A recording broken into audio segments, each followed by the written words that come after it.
Q by R, Q by R, ঠিক আছে। ওকে, এখানে এখানে পি মাইনাস কিউ তৈরি করার একটা সুযোগ আছে। দেখো উপর উপরে বিয়োগ করো, P minus Q, Q minus R, এটা তুমি যে করা যায় না তা কি জানো?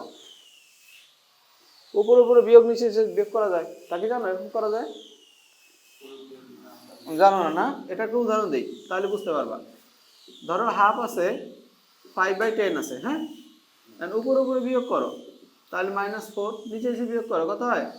-8। দেখো তো ঠিক আছে কিনা, উপরে যোগ করা যায় বিয়োগ করা যায়, ঠিক আছে। আচ্ছা, এবার আমরা 1 আর 3 ইউজ করেছি, 1 ইউজ করেছি, 3 ইউজ করেছি, এখন 4 এর সাথে যে কোনো একটা ইউজ করবো, কোনটা ইউজ করবো?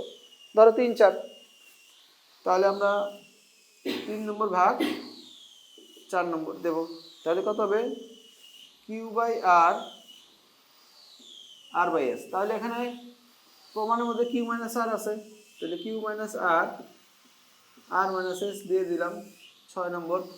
এখন এই 5 আর 6 এর মধ্যে একটা কানেকশন খুঁজে বের করো, 5 আর 6 এর মধ্যে একটা কানেকশন খুঁজে বের করো, এই দেখো সমান, তাই না?